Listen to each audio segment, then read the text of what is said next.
Yeah. Okay. Yeah. Alright, what's good with it, guys? With my boy RedKey Nado. Let's get into this interview. Alright, bro, so let everybody know who you are first. Yo, RedKey Nado. Yes, sir. And where you from, bro? I'm from Dallas, Texas. Hell yeah. How you doing? Chilling, bro. Chilling. Ready to get into these questions. So, before RedKey Nado, everybody knew you as 5.7 Nado. Yeah. Where did that name come from?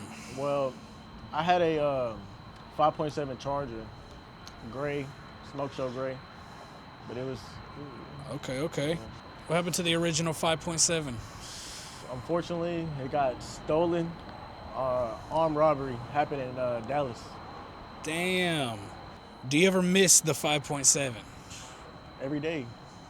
For real? I'll take the 5.7 over this. I used to see you at all the overs, Yeah.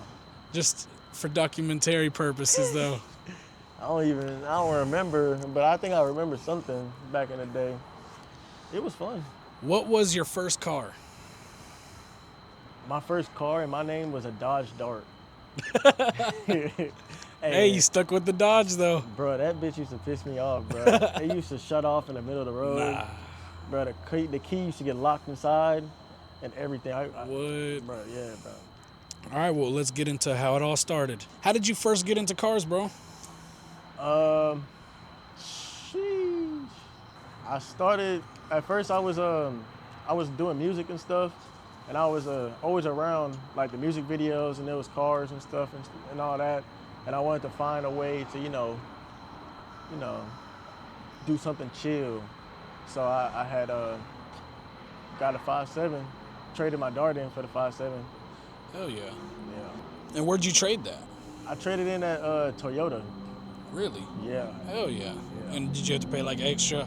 No, it's crazy because when I walked in, the car was in the show floor room. Hey, that might be a method. I'm finna go buy a Dodge Dart and then go trade that. So you're a YouTuber, right? What got you first into making YouTube videos? My first time wanting to actually make a YouTube video myself was watching Fast Life Nick. Okay. And cause like I ain't gonna lie, he motivated me by just, you know, being his own self, creative and popping out, like, you know, blowing up his own way, as in doing the swaps and shit like that. So Yeah. I wanted to blow up my own way by, you know, having a 5.7 and geeking it up, turning it up, and putting a supercharger on it, all that. Hell yeah. And, you know, unfortunately. What was the first video that really blew up for you? On YouTube, nothing. But on Instagram, my first collab was with Burroughs at Texas House of Power.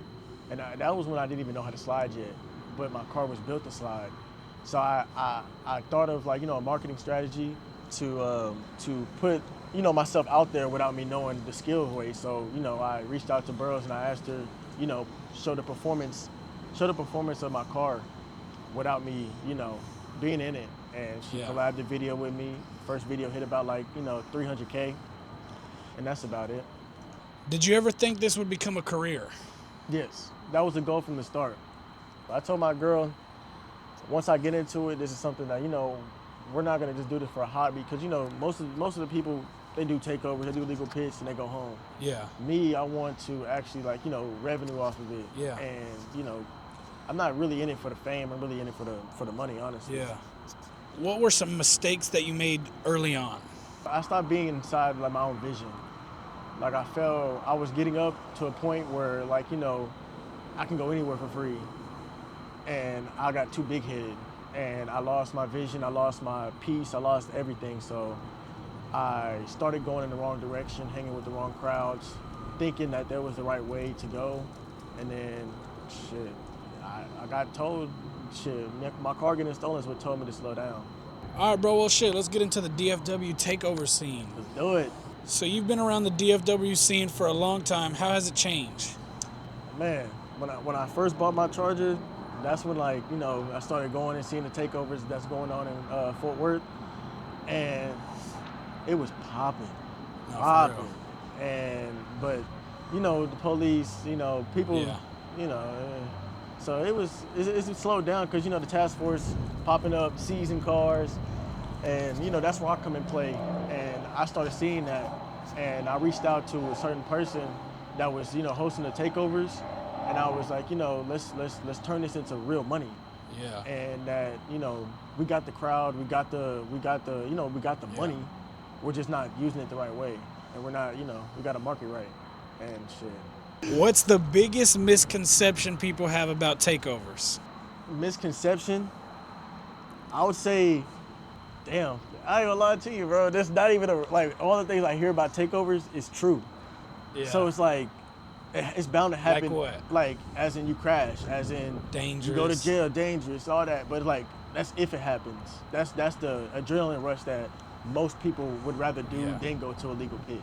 What was the wildest event you've ever attended? The wildest takeover I went to was Turn for Kirk. I think I seen that flyer. That got like 500K.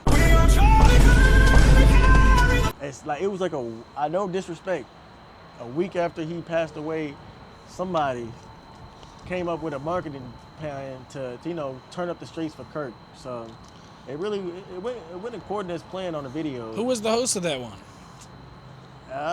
Slidn in the murder.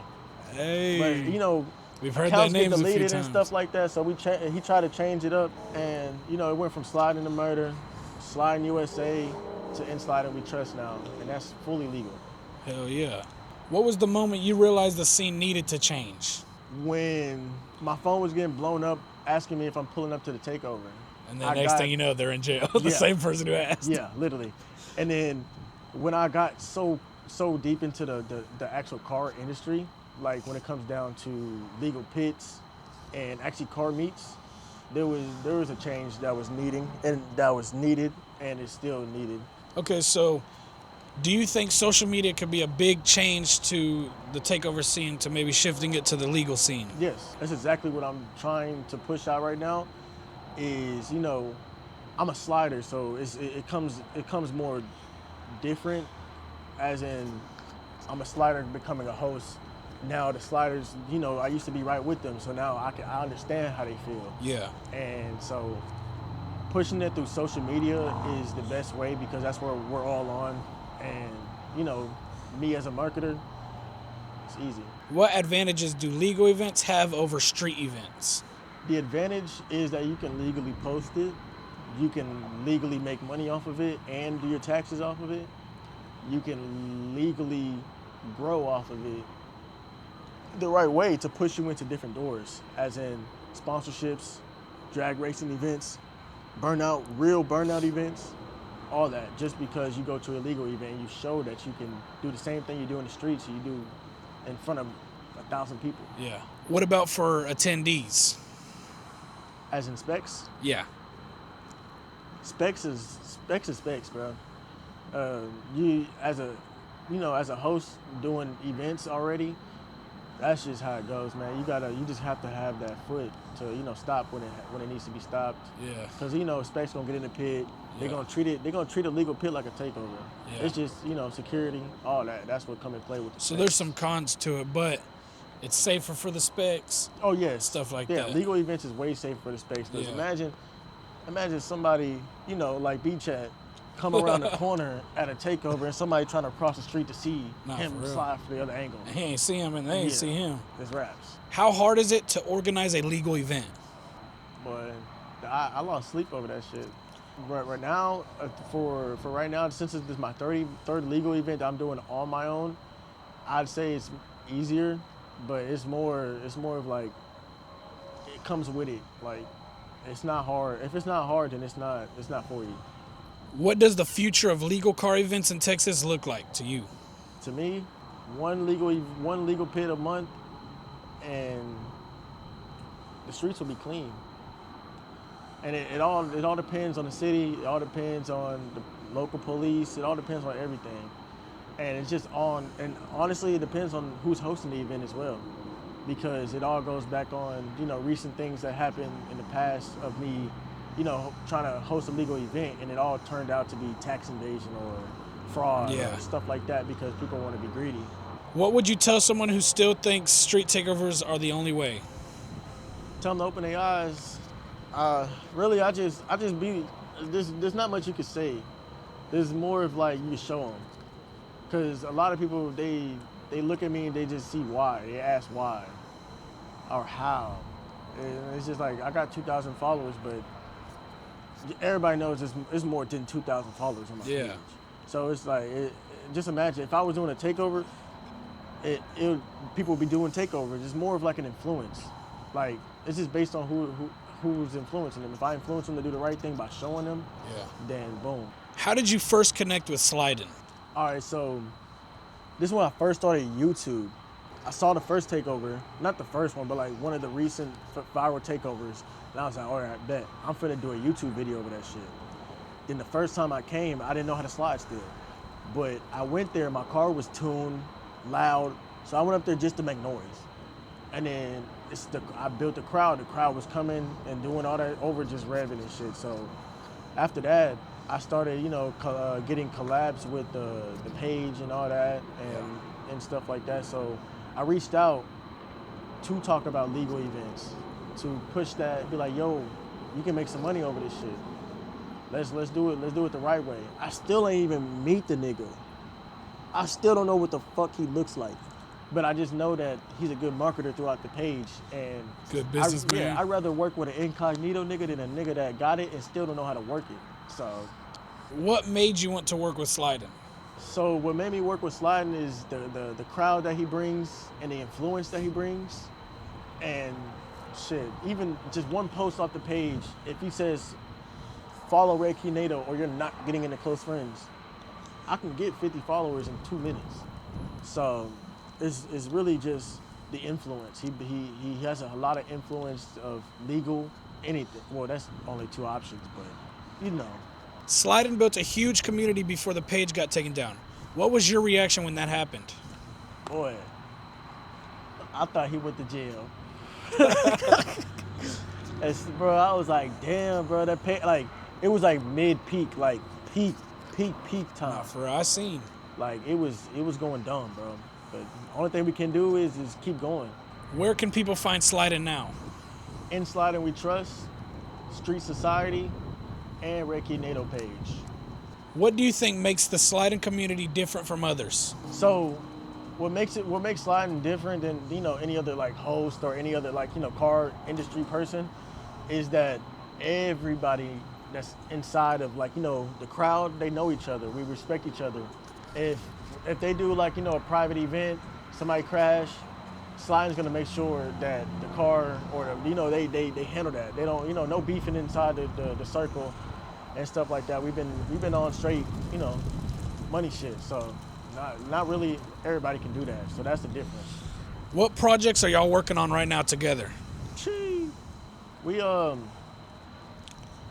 think we talking about going on Harry Hines or something like that. I forgot. What? But nah. What y'all got going on out there? We got a lot of shit planned, man. We're going more into the marketing side of the business, trying to reach out to brands to get sponsorships to be able to push the right quality car brands and car mechanics and stuff like that, tuners and all that, just to make sure that we're all good. What is the meltdown? The meltdown is something that I created. Really, it explains itself. It's my legal pit, like not career. I would say more of like, I don't know. It's like more of like something I can hold on to, as in like a series. Yeah. So once I'm done with the series, it's gonna turn into something else. That's not going to be the only legal pit name I use, but that's going to be the core. Where do you normally host your events? Honestly, I don't have a set place. I can host anywhere. I can host in Alabama. I can host North Carolina. So y'all are the movement. Everywhere. I'm more of like, I want to be a tour host. Yeah. I don't want to just sit in one spot and gain off of the same people, looking at the same people. It's not beneficial to nobody besides them. I seen your last event was in Sweetwater, Texas. Yes, sir. It was actually originally supposed to be in Houston, Texas, and it got canceled. The property owner canceled on me a week prior. So damn, I had so to you do got some it to... research. Yeah, I had to do research, dug deep and found the location, and you know, it was a good turnout for a week of promo. What's the biggest event you've ever hosted? My biggest event I ever hosted was my first event I ever hosted. That was on Texas House of Texas House of Power property? Yeah, and I had about like 1,000 people there. Damn. More sliders than anything. Holy. How many people usually show up? Around like 500 to 1,000 people show up. So these events are pretty successful. What's the most stressful part of hosting an event? Keeping it going.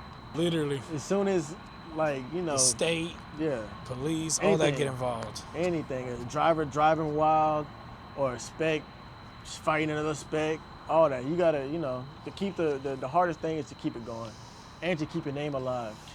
Any crazy stories from an event that people don't know about? Yeah. It was about the recent one, the Sweetwater. It was about I think like an hour before the event was supposed to be shut down. A slider had, you know, went out of the pit a little bit, and the specs were, you know, in the pit. How do you come up with video ideas? Man.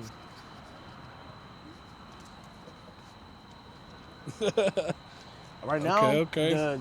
I want to bring up what I'm trying to do. What I'm doing right now is my Hellcat is looking for a new owner because I'm broke. So look at RedKey Nado page and you'll see the series. So I seen a series on your Instagram. What's all that about? Yeah, it's about this motherfucker gained a conscience. Like, she started talking and everything. She made a fucking Tinder. She made a fucking Facebook page saying, Facebook little thing saying looking for a new owner and all that shit, bro. Okay, So I see what's going on. then she ended up like hiring an intern that's broker than me. So like, I don't know. But the only good thing about the intern is that he has good skills, like marketing skills and promoting skills to organically push good brands out there and to you know, get this motherfucker back working, I guess. Yeah. What keeps you motivated? My son, my girl, my family. Hell yeah. Have you ever thought about quitting? Yes. What's something people misunderstood about you?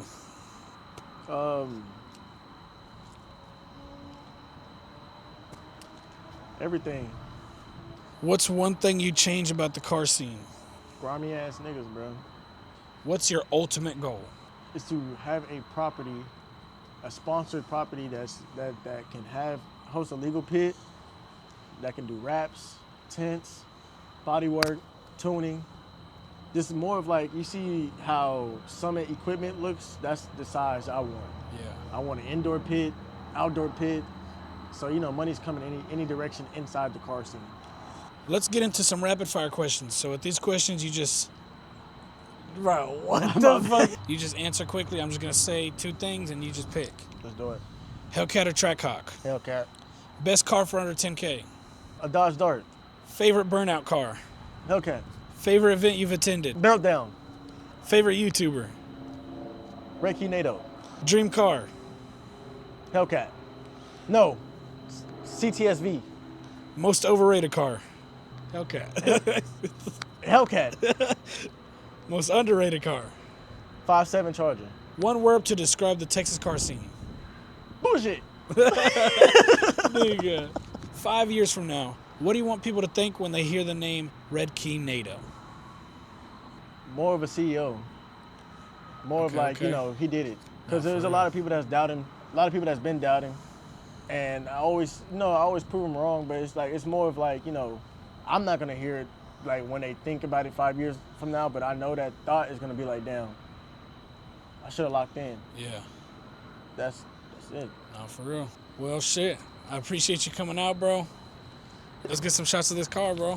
Hey, right now it's an Acura. Give it some years and it's probably a Rose up PJ. I ain't had the K, but I'm making the wave. If they try to come back, then it's too late. Come fam, PJ. 7 upside down, my big got a whole lot of K. Juice for this, flip, I got me a whole lot of weight. Eat, I gotta get me a plate. I belong on a poster the way that I pop. I've been trying to draw records, I ain't worried about the college. I'm just trying to cop a new whip, someone know mine. Now you wish it was fake, but this shit really all is.